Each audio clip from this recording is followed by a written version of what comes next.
1절에 보면 그렇게 말씀하십니다. 사도들이 백성에게 말할 때에 이렇게 표현합니다. 사도들 하면 베드로와 요한을 말하고 있습니다. 이 베드로가 1차 선교 때 성령이 충만함을 받아서 교회가 세워지는 역사가 사도행전 2장에 나타납니다. 오늘 사도행전 11절부터 마지막 절까지는 베드로의 2차 설교입니다. 그러니까 지금 이 4장 1절에 보면 사도들이 백성에게 말할 때에 이렇게 표현합니다. 지금 3장 11절 2차 설교에 보면 나은 사람이 베드로와 요한을 붙잡으니 이렇게 표현합니다. 나은 사람이 누구입니까? 40년 동안 안진뱅이였던 사람이 나사렛 예수 그리스도의 이름으로 나아서 걷기도 하고 뛰기도 하고 하나님을 찬미했습니다. 나은 사람이 베드로와 요한은 다 붙잡습니다.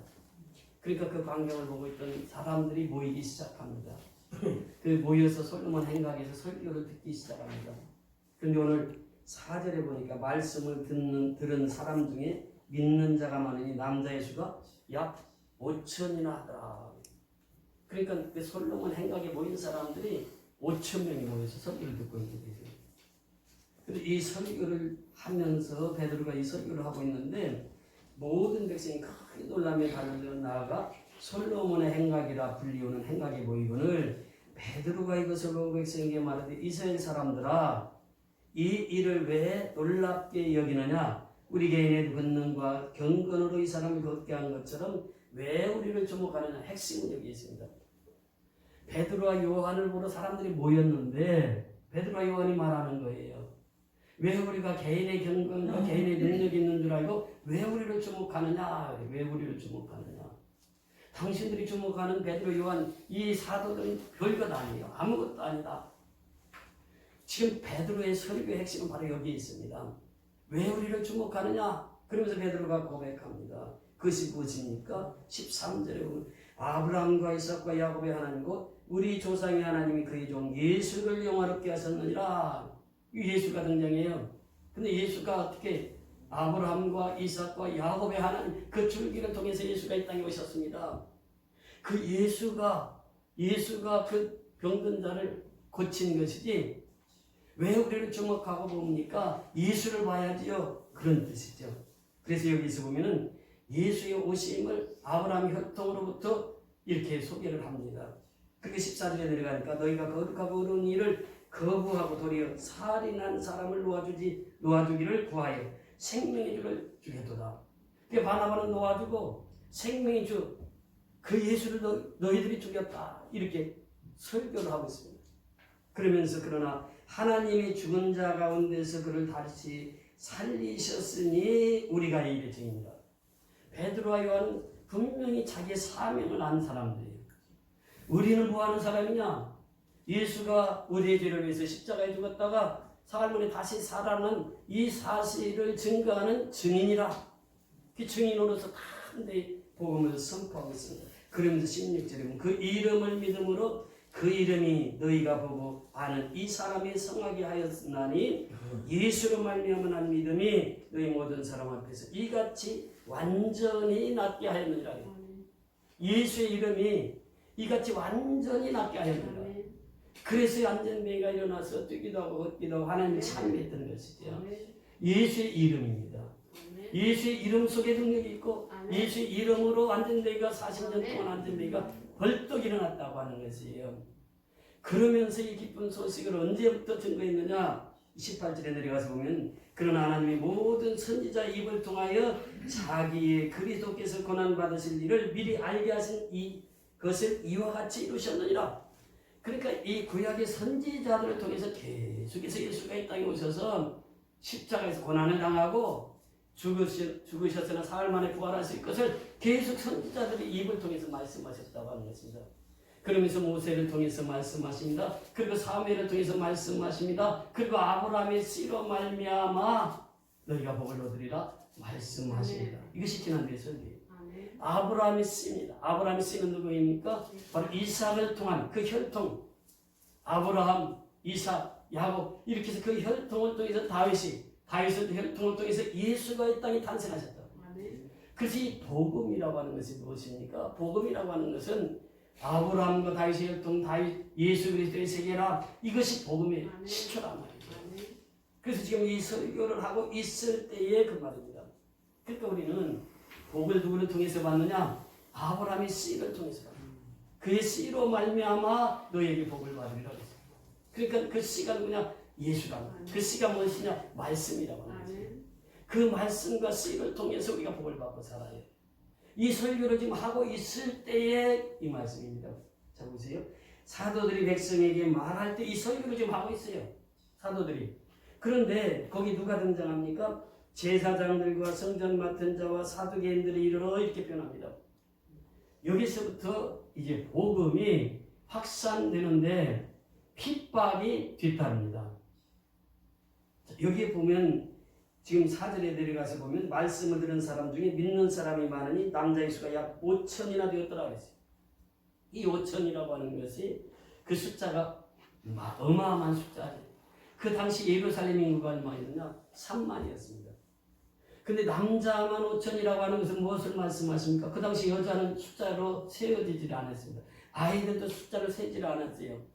그 남자만 5천이 모였다고 하는 것은 무엇을 의미합니까? 지금 3만 명이 예루살렘에 살고 있는데 그 남자만 5천이니까 거의 모든 수가 지금 이 솔로몬 행각에 모였다는 거예요. 안전병이 어떻게 고침을 받았는지, 치유함을 받았는지 그것을 보기 위해서 모였다고 하는 것이에요. 그것을 그들은 베드로와 요한이 치유한 걸로 그렇게 알고 그곳에 모여서 베드로의 설교를 좀 듣고 있는 것입니다. 그런데 사두개인이 등장하고 여기 지금 말하는 성전 맡은 자가 등장합니다. 제사장이 등장합니다. 제사장은 그 당시에 24반열을 두고 한 반열에 일주일씩 그 제사를 집도했어요. 그러니까 이 제사장들은 24반열을 통해서 계속해서 제사를 드렸습니다.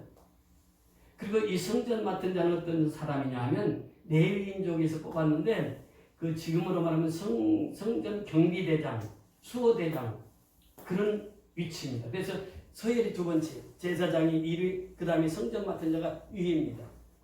그리고 사두개파가 있어요. 이 사두개파는 그 당시에 예수의 부활을 믿지 않았습니다. 천사도 믿지 않아요. 그들은 그 불멸의 영을 믿지 않습니다. 그런 사두개파가 있었단 말이죠. 이 사람들은 기득권층입니다. 지금으로 말하면 종교의 기득권 세계를 가지고 있는 자들이에요. 이 사람들이 와서 예수를 죽이려고 왔습니다. 지금 그 보면은 그 말씀을 주시겠습니다. 3절에 2절에 보면 예수 안에 죽은 자의 부활이 있다고 백성을 가르치고 전함을 싫어하여 이렇게 표현하고 있습니다. 지금 이거 무엇을 말씀하시고 있느냐면 이 사람들이 와서 예수 안에 죽은 자의 부활이 있다. 이 사도들이 가르칩니다. 그런데 이것을 싫어하는 보통 싫어하는 것이 아닙니다. 원문에 보면 심히 화가 나서 어쩔 줄을 몰라 불안해하며 이런 표현을 쓰고 있습니다. 그 사두개인들이 어떤 사람이요? 성전 맡은 사람이 어떤 사람들입니까? 이 사람들이 바로 예수를 십자가에 못 박은 사람들이에요.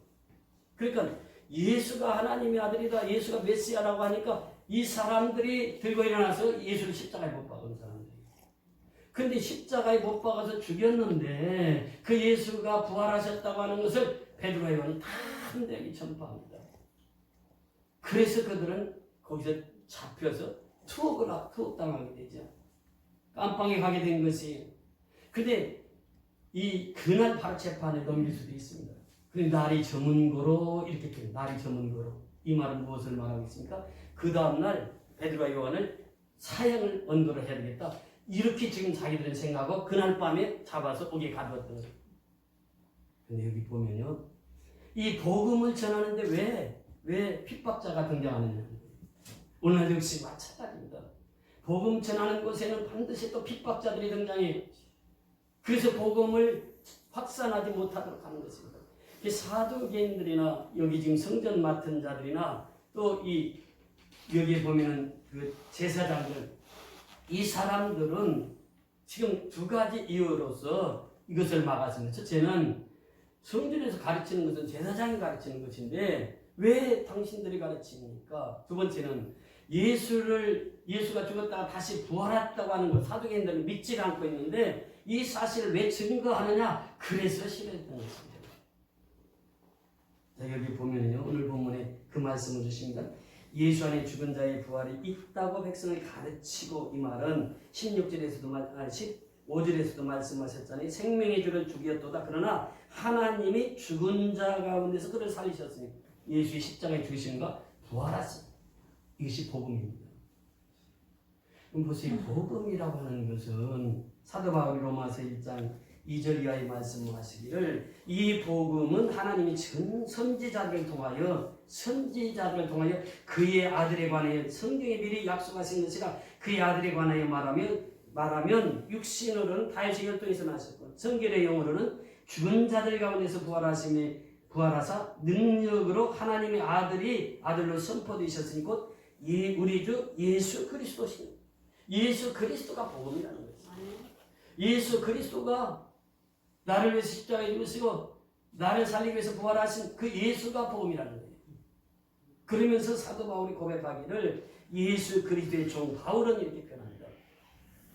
그래서 바울은 다메섹성에서 예수를 만나고 나서부터 이 복음을 증거함에 있어서 제일 먼저 자신을 소개할 때마다 나는 예수 그리스도의 종입니다. 이 선언을 해. 그러면서 사도로 부르심을 받아 하나님의 복음을 위해 택정함을 입었다 이렇게 표현합니다. 우리 모두가 그랬습니다. 하나님의 복음을 위해서 택정함을 입은 사람이 우리예요. 그 사도 베드로와 요한이 지금 그 상황을 그 위험이 있음을 모르고 설교한 것이 아닙니다. 이미 사도행전 2장에서도 사도 베드로가 설교할 때에 그 설교에 세례받고 하나님 앞에 돌아오는 자가 있는가 하면 그를 죽이려고 하는 자들이 또 있었다라고 하는 것이죠. 3장에서도 역시 마찬가지입니다. 복음을 듣고 이 복음이 싫어해서 죽이려고 했던 사두개인, 바리새인들 또 이 사람들이 있었다라고 하는 거예요. 그 핍박자들이 반드시 있었다라고 하는 것입니다. 그럼에도 불구하고 단데 이 복음을 증거한 것은 무엇입니까? 오순절날 베드로와 요한은 성령의 충만함을 받습니다. 그러면서 이제는 생명의 주를 증거하는 데 있어서 내 목숨이 죽는다 할지라도 생명의 주를 증거하겠다. 다시 말하면 복음을 위해서는 내 생명을 바치겠다. 이 확신이 있었습니다. 베드로는 지금 계속 소개해서 잘 알고 있습니다만 이 사도 요한은 이 베드로에 관해서 잘 소개가 안 되고 있습니다. 그런데 사도 요한도 똑같은 믿음을 가지고 있었던 것이 우리가 이 복음서에 보면 마태, 마가, 누가복음이 있습니다. 이것을 공동복음서라 이렇게 표현해요. 근데 요한복음서는 사복음서에서 따로 이 요한복음서를 보고 있습니다. 요한복음서 1장 1절에 보면 태초에 말씀이 계시느니라. 이 말씀이 하나님과 함께 계셨으니 이 말씀 곧 하나님이시라. 태초에 하나님의 말씀이 계셨다 선언하고 있습니다. 그러면서 이 말씀이 육신이 되어 우리 가운데 거하며 그 예수는 어떤 분이냐? 태초부터 계셨던 분이다. 예수는 어떤 분이냐? 그는 하나님과 동등하신 분이다. 이 선언이 요한 사도를 통해서 이루어집니다. 마태나 마가 누가에서는 예수를 인자로 표현해요. 즉 하나님의 아들로 표현해요. 사람의 아들로 표현해요. 그러나 이 요한 사도는 예수가 하나님이시다. 하나님과 똑같은 분이시고 하나님이시다 이렇게 선언합니다. 그래서 말씀이 육신이 되어서 이 땅에 오신 분. 바로 그분이 예수다. 그럼 그분 속에 무엇이 있느냐? 복음이라고 하는 것은 생명입니다. 그래서 요한복음 1장 4절에 보면 그 안에 생명이 있으니 이는 사람들의 빛이라고 해요. 그 예수 속에는 생명이 있어. 그래서 예수를 믿으면 그 빛 되신 예수를 믿으면 우리가 세상의 빛이 되고 세상의 소금의 역할이 된다고 하는 것이죠. 그 생명 되신 예수를 우리가 믿으면 그 예수를 믿는 사람마다 세상의 빛이 되는 거예요. 세상을 비추는 거예요. 어두운 세상을 비추는 것이 이것이 빛의 사명입니다. 이것이 복음을 전하는 자의 사명이라는 것입니다. 복음을 전도할 때마다 어두운 세상을 밝히는 것이 이것이 복음 전도자의 삶입니다. 그래서 이 생명이 들어가니까 그 생명 가운데 살아가는 것이 요한복음 3장 16절에 보면 하나님이 세상을 이처럼 사랑하사 독생자를 주셨으니 이는 저를 믿는 자마다 멸망치 않고 영생을 얻게 하려 하십니다. 말씀하시겠습니다. 그러면서 요한복음 3장 36절에 보면 아들을 믿는 자는 생명이 있고 아들에게 순종하지 아니하는 자는 영생을 보지 못하고 도리어 하나님의 진노가 그 위에 머물러 있느니라. 그렇게 예수를 믿는 사람은 영생을 얻었고 예수를 믿지 않는 사람은 하나님의 진노가 그 위에 머물러서 그들은 지옥 가게 된다. 요한복음 5장 24절에 보면 내가 진실로 너에게 이르노니 내 말을 듣고 또 나보내신 이를 믿는 자는 영생을 얻고 심판에 이르지 아니하느니 사망에서 생명을 옮겨들어. 그러니까 구원이라고 하는 선물은요, 과거, 현재, 미래입니다. 그러니까 전인 구원을 말하고 있습니다. 이 구원을 말씀하시면서 요한복음 10장 10절에 내가 온 것은 영으로 생명을 얻게 하기 위함, 도적이 오면서 도적질하고 멸망시키려는 것뿐이다. 그러면서 요한복음 14장 6절에 보면 내가 곧 길이다, 진리다, 생명이다 선언합니다.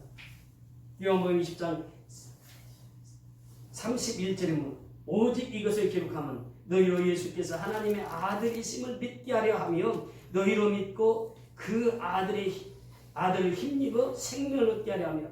그러니까 복음 속에는요, 예수가 하나님의 아들이십니다. 예수가 그리스도이십니다. 예수가 생명이십니다. 이것을 말하는 것이 복음입니다. 요한 사도가 또 증거는 이것이니 하나님이 우리에게 생명을 주신 것과 이 생명이 그의 아들 안에 있는 그것입니다. 아들이 있는 자에게는 생명이 있고 하나님의 아들이 없는 자에게는 생명이 없느니라. 내가 이것을 너희에게 기록하는 것은 너희로 하여금 너희 속에 생명이 있음을 알게 하려 하십니다. 그 요한 사도의 증거가 뭡니까? 예수 속에 생명이 있다는 것입니다. 베드로가 증거한 것이 무엇입니까? 예수 속에 생명이 있다고 하는 것. 이것이 복음입니다. 바울의 복음이, 베드로의 복음이, 요한의 복음이 예수 속에 생명이 있다고 하는 걸 전파하는 거예요. 이 사실을 전파하니까 지금 이 모든 종교의 권력을 쥐고 있던 그 당시 사두개파 또 성전 맡은 자 제사장들이 와서 베드로와 요한을 잡아서 옥에 가뒀던 것입니다. 옥에 가둬서 이 사람들의 입만 막으면 복음이 전파되지 않을 줄 알았어요. 그래서 그들은 또 생각하기를 예수만 죽이면 복음이 전파되지 않을 줄 알았어요. 그런데 예수를 죽였는데 예수가 사흘 만에 부활하셔서 그 부활의 생명으로 계속 복음이 전파되는 거예요. 아니 베드로와 요한을 잡아 놓는데 이제 복음이 그친 줄 알았는데 이 뒤에 보세요. 계속해서 믿는 자의 수가 증가합니다. 그래서 여기 남자의 수가 5천이라 이렇게 말씀하시고 있는데 이 누가가 이 5천이라고 하는 수를 기록할 때에 이미 누가복음에서 또 한 번 언급을 했습니다. 누가복음 9장 14절에 보면 50명씩 때를 지어서 앉게 하라. 그때 남자의 수가 5천명이 500리의 기적을 행할 때 그 남자의 수가 5천명이었습니다. 그러니까 이 5천이라고 하는 그 숫자를 통해서 예수의 복음을 전파할 때 핍박자리 등장하고 예수를 복음을 방해하는 자리 등장하지만 그러나 그 수는 계속 일어난다는 거예요. 지금 우리가 보세요. 우리가 미얀마 가서 처음 복음을 전할 때에 얼마나 힘들었습니까? 교회 한번 짓는데요. 그 동네에서 5번 옮겨서 교회를 짓는 게 양건성교회였는데 얼마나 핍박이 많은지 몰라요. 100년 동안 교회가 없던 마을에 교회를 세우려고 하니까 그 사람들이 가만히 있질 않아요. 그래서 우리가 교회를 세운다고 말도 안 했어요. 목사님 집을 짓는 거라고. 그렇게 하고 세우는데도 그 한 달 동안 5번 옮기면서 교회가 세워진 교회가 양건성교회연합교회입니다. 하나님이 하시는 것이에요. 보세요. 핍박이 없지 않아요. 복음을 전할 때는 반드시 그 핍박이 뒤따릅니다. 그런데 그 핍박을 두려워하지 않아요. 베드로 사도가 요한 사도가 그렇게 핍박을 두려워하지 않을 수 있었던 것은 무엇입니까? 성령의 역사였어요. 베드로가 예수의 수제자로 다닐 때만 해도 예수님께서 그 말씀을 하시잖아요. 내가 닭이 울기 전에 내가 3번 나를 부인하리라. 그런데 베드로가 어떻게 했습니까? 닭이 울기 전에 3번 부인하잖아요. 그것이 베드로의 모습이었어요. 그런데 이 오순절날 성령을 받고 나서 베드로가 완전히 바뀌었습니다. 요한 사도가 완전히 바뀌었어요. 그때부터는 생명을 두려워하지 않아요. 내가 복음을 증거하는 일에 있어서는 그 복음 증거가 생명보다 귀하다. 그래서 복음을 증거했을 때 핍박이 왔지만 그 핍박 속에서도 계속해서 믿는 자들은 계속해서 많아졌다고 하는 사실입니다. 오늘날도 역시 마찬가지입니다. 우리가 코로나19로 인해서 얼마나 힘들고 어렵습니까? 그런데 이 시대에 우리가 예배를 드리지 않으면 예배자로 온전히 서지 못하면 이 위기를 극복할 수가 없단 말이죠. 성경에 보면 전염병이 구약에서부터 계속 있었던 것입니다. 하나님께서 이 전염병을 주셨고 이 전염병을 이길 수 있는 것도 믿음으로 이길 수 있는 것입니다. 그래서 우리가 이 어려운 때일수록 하나님 앞에 나와서 예배자로서 세움을 받아야 된다. 지금도 하나님은 예배자를 통해서 일하시거든요. 예배자를 통해서 복음이 전파되고 예배자를 통해서 영생의 복음이 전파된다고 하는 사실이죠. 그래서 오늘 이 본문을 통해서 그렇게 고백하고 있습니다. 이 예배자로 쓰려고 하면 저 종교 개혁자들이 늘 얘기하고 있는 것도 자체는 솔라 스크래처예요. 정말 성경으로 이 위기를 극복해 나갈 수 있습니다. 이 솔라라고 하는 말은 오직이라고 하는 말은 충분하다 그런 뜻이에요. 그러니까 성경 한 권이면 충분하다 그런 뜻입니다. 그래서 디모데후서 3장 16절에 보면 모든 성경 하나님의 감동으로 된 것으로 감동이 무엇입니까? 하나님의 감동이 누구의 감동으로 된 것이? 성령의 감동으로 된 것입니다. 교훈과 책망과 바르게 함과 의를 교육하게 이렇게 하는 그러니까 성경 한 권이면 된다는 거예요. 이 사도 베드로는 그렇게 고백을 하죠. 이 신령한 젖을 사모하라. 신령한 젖이 무엇입니까? 그것이 바로 성경. 성경만 있으면 어린아이는 신령한 젖을 먹으면 어린아이가 어머니 젖을 먹으면 자랄 수 있듯이 신령한 젖을 먹는 사람은 그 믿음이 성장한다고. 성경. 두 번째는 솔라피데 믿음입니다. 오직 믿음이에요. 그 성경에 보면 그렇게 말씀하십니다. 갈라디아서 2장 16절에 보니까 사람이 의롭게 되는 것은 율법의 행위로 말미암은 것이 아니요 오직 예수 그리스도를 믿음으로 말미암은 줄 알므로 우리도 예수 그리스도를 믿나니 이는 율법의 행위로서가 아니고 그리스도를 믿음으로써 의롭다함을 얻으려 합니다. 율법의 행위로서는 의롭다함을 얻을 육체가 없느니라. 율법의 행위로서는 의롭다함을 얻을 육체가 없다는 거예요. 오직 믿음이라고 하는 것입니다. 솔라피데. 그래서 솔라 스크립 그라피아 이렇게 표현합니다. 세 번째는 오직 은혜라고 하는 것이에요. 너희가 그 은혜를 인하여 믿음으로 말미암아 구원을 얻었나니 이것이 너희에게서 난 것이 아니요 하나님에서 우리는 은혜로 우리가 구원을 받았습니다. 구원받은 것은 우리가 잘나서 구원받은 것 전혀 없습니다. 전적인 하나님의 은혜예요. 그래서 솔라 그라티아 이것이 이제 세 번째 네 번째 그 종교 개혁자들이 주창했던 게 솔루스 크리스투이란 말인데 이 말은 무슨 말인가 하면 사도행전에 보면 그 말씀하십니다. 사도행전 4장 12절에 보니까 그 말씀을 하세요. 다른 이로서는 구원을 받을 수 없나니 천하 사람 중에 구원을 얻을 만한 다른 이름을 우리에게 주신 일이 없음이라 하였더라. 오직 예수 그리스도 그분만이 우리의 구원자가 된다라고 하는 것이 마지막 중요한 것이 솔리데오 글로리아 이런 표현인데 이것은 오직 하나님께 영광입니다. 그래서 우리가 사는 목적은 뭐냐? 오직 하나님께 영광을 돌리고 살아가는 것이에요. 고린도전서 10장 31절에 보면 너희가 먹든지 마시든지 무엇을 하든지 다 하나님께 영광을 돌리라. 그래서 우리의 사는 목적은 하나님께 영광을 돌리고 살아가는 것이에요. 그러면서 우리가 날마다 하나님을 찬미하며 살아가야 되는 것은 하나님이 사람을 지으신 목적이 하나님을 찬미하기 위함이라. 하나님을 찬송하기 위함이라. 이사야 43장 21절에 그렇게 말씀하십니다. 그래서 우리는 복음을 받은 자로서 우리가 사는 목적은 뭐냐? 하나님께 영광을 돌리기 위해서 살아가는 것입니다. 하나님을 찬미하면서 살아가는 것입니다. 이것이 복음을 받은 자의 삶입니다. 그래서 오늘 이 본문에 보면은 그렇게 베드로와 요한이 죽음을 무릅쓰고 이 생명의 복음을 전합니다. 이 생명의 복음 속에 생명이 들어있기 때문에 그 복음을 강하게 증거합니다. 그런데 그 복음을 방해하는 세력들이 등장합니다. 그런데 그 세력들 앞에서 불하지 않습니다.